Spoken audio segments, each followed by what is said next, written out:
শীতের শুরু এই টাইমটা আর কি মানে খুবই ভালো, মানে একেবারেও গরম না খুব ঠান্ডাও না, ঘোরার জন্য উপযোগী একটা ওয়েদার আর কি। আগে কখনো আসা হয় নাই, ফ্যামিলির সাথে আসলাম। এখানে এসে আমরা কুমির, তারপর হরিণ, এগুলো মানে আর কি উপভোগ করছি, আর বিভিন্ন ধরনের গাছ দেখলাম, খুব ভালো লাগলো আমাদের কাছে। এটাই বানর, হরিণ, তারপর আপনার বিভিন্ন প্রজাতির পশু, আবার রঙে বেরঙে গাছ, অনেক প্রজার সুন্দরী গাছ, এগুলো আমরা আনন্দ উপভোগ করছি ফ্যামিলির কাছে এটা ভালো লাগছে, আর বাচ্চা এটা আনন্দ উপভোগ বেশি করছে। পরিবারের সবাই মিলে সুন্দরবন দেখার উদ্দেশ্যে তো দেখলাম, ঘুরলাম সবাই মিলে, ভালোই লাগলো। সুন্দরবনের ভিতরে দেখলাম হরিণ, কুমির, বানর, তারপর বিভিন্ন প্রজাতির গাছ, আমাদের ঘোরার জন্য উপযোগী আবহাওয়া, সবকিছু দেখে ভালোই লাগলো। সবাই আনন্দঘন মুহূর্ত কাটাইছি। দেশি বিদেশি পর্যটকদের এখানে আসলে গাড়ি পার্কিং এর সুবিধা, যাতে ট্রলারে যাইতে পারে সেই সুবিধা, ঘাট থেকে ওঠানামা, যাতে সবাই লাইফ জ্যাকেট পরে ট্রলারে উঠতে পারে জীবনের নিরাপত্তা নিয়ে, এই সুবিধা দিয়ে তাদের নিরাপত্তার জন্য আমরা শারীরিকভাবে সহযোগিতা করে যাচ্ছি। আমাদের সব জায়গায় ব্যানার পোস্টিং দেওয়া আছে যেন এর বাইরে যাবেন না, এখানে থাকলে নিরাপদ থাকবে।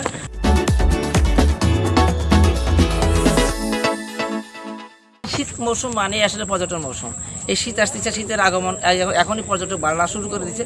সুন্দরবনের করমজল হচ্ছে একটা বিশেষ জায়গা যেখানে সুন্দরবনে প্রচুর পর্যটক আসে, তার 95% পর্যটকই আমাদের করমজলে আসে।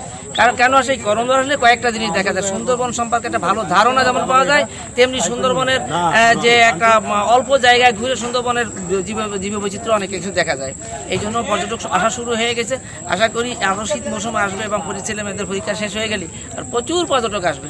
পলিথিন জাতীয় পদার্থ বা পানির বোতলে যত্র না ফেলে এইভাবে সচেতন করছি, এবং আমরা 24 ঘন্টায় এখানে পর্যটকদের সেবায় নিয়োজিত আছি। সঠিকভাবে গাইড প্রদান করি, কিভাবে পর্যটন যাবে, কিভাবে যাওয়ার উপায়, এগুলো আমরা তাদের সার্বিক তথ্য সহায়তা প্রদান করি। এবং আমরা অতিরিক্ত যাত্রী যাতে কোনো বোটে, যে বোটগুলো এখানে নদীতে চলাচল করে, যে করমজল স্পট বা অন্যান্য পর্যটন স্পট আছে, অতিরিক্ত যাত্রী যাতে কোনো বোটে যাতে চলাচল না করতে পারে, আমরা সেই ব্যাপারে মালিক সমিতি, এখানে বোট মালিক সমিতির সাথে কথা বলেছি এবং আমরা নিয়মিত তত্ত্বাবধান করছি।